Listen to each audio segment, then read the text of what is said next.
No, go. Well, Hilary has asked me to tell the story about a possible recruitment to the Irgun. It starts really in 1946, when 2 years before the State of Israel was founded.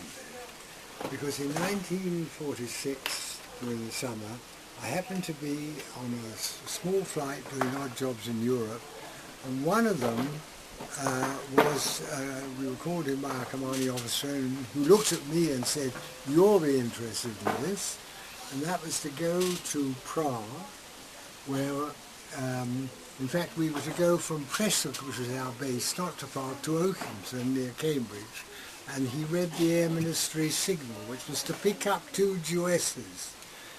And in those days, when you heard that, you sort of felt a little bit peculiar, coming from a British source, even although our family lived in Britain a long time. Anyway, we went to Oakington near Cambridge to pick up these 2 Jewesses, and we had to proceed to Prague, where we were going to bring back, we were going to make 2 journeys to bring back about 150 orphans from the camps, the concentration camps.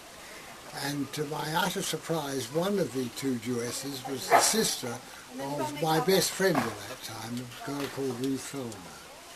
And another was, I remember she was a beautiful girl, and she had come over as a refugee to England, and I remember her saying that she was going to go and emigrate to Palestine, as it then was. Well, the story then, I won't continue with the story about the concentration camps, that's another matter. But the story about being recruited to the Irgun takes place 2 years later, when I got a telephone call in Ayr Court, where I was living at the time, with my aunt and uncle, Barbara's parents. And a man was on the phone who said he was an ex-RAF pilot, and he wanted to see me about a certain matter he couldn't discuss on the phone. So he came, he said, could he come and see me? And when I heard he'd been in the RAF, I said, well, yes. And he came round the following evening, and he said to me that he was a member of the Irgun, which I was a little bit horrified, because in 1948, when we were talking about the Irgun in England, we thought, although it was Jewish, we thought of it as a terrorist organisation. And in fact, the Irgun, although it had been, there had been problems with the British authorities against the Irgun had recently executed 2 British sergeants by hanging them. And therefore I was not at all, I was absolutely taken aback when I heard that, I said, how did you come and see me? And he said, I was given your name and phone number. You gave it to a lady 2 years ago who'd been on the plane going to Prague. And I remembered this lady.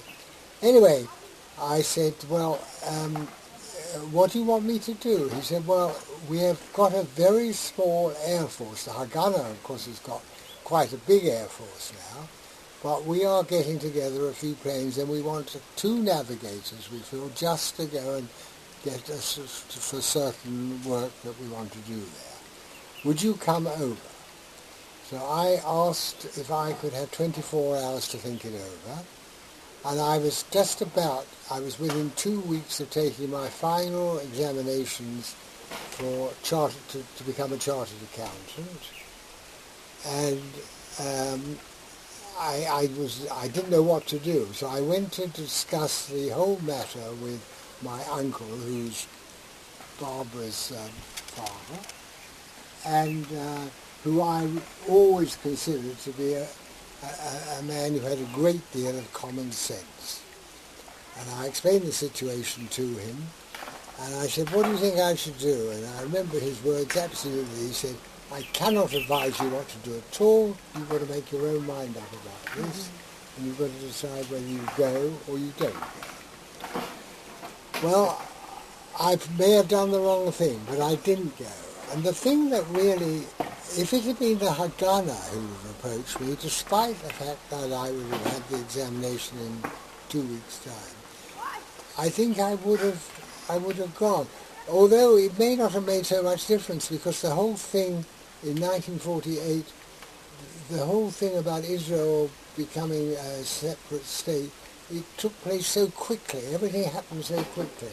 And in fact, the state, as you probably know from your history, you all have history lessons about the formation of the state, and you know that there was no question. The majority of the United Nations gave it the okay straight away, although the Arab countries started sending their forces in pretty quickly. But the actual formation of the state, there was no argument in the United Nations. They said Israel should be a state. However, I didn't go, and to a certain extent I regret the fact that I didn't go, but that was my decision at the time. That's the story of the Irgun, Hillary. Thank you.